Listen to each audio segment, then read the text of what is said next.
Good afternoon, everyone.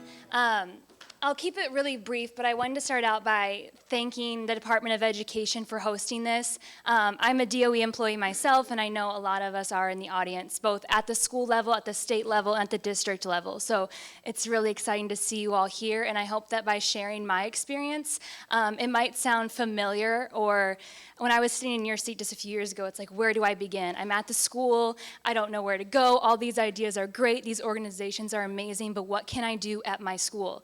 And so I just want to share with you a little bit of the work I do at our elementary school. So we're on the Big Island in North Kona. Our elementary school is called Kealakehe, which means the winding path or the pathway of the spirits. And our garden is named Keala Maluhia, the pathway to peace.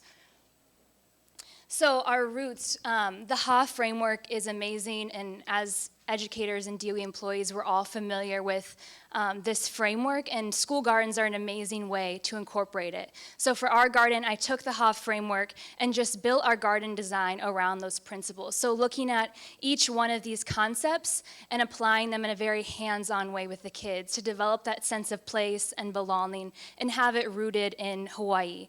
Our schools are so diverse and multicultural, and the garden's a great way to bring all of our students together. So Peace Garden, we have a Peace Garden, and you might be wondering, what is a Peace Garden? How do I have one? And I'm by no means an expert or the first school to have a Peace Garden. There's amazing experts across all islands, but I just wanted to share a little bit of the things that we have at our school and give you the idea that you don't have to have a separate Peace Garden. You can dedicate any space at your school to peace. So if you have a bench that your students love to sit and have lunch, or you have a special tree that your students love to gather, you can dedicate that space to become a Peace Garden. And if you're interested in learning more, the HUI has a working group for Peace Gardens, and you can contact the working group for more information, or me, I'm happy to talk more. So in the DOE, we're familiar with our acronyms and our GLOs and all these things, and as my role, as I mentioned earlier, I'm a behavioral health specialist, or the acronym SBBH, you might be more familiar with. And those of you that are familiar, you know that we work with some of our our students with the highest social emotional needs. And these learner outcomes they're apparent every single day in the garden. And it's really amazing. So at our school each month we focus on different GLOs that we can attain.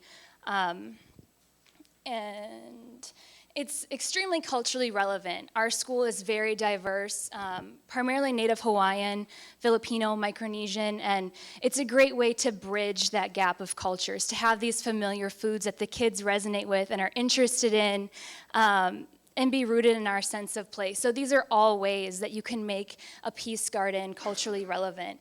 And there are so many social emotional benefits to having a school garden.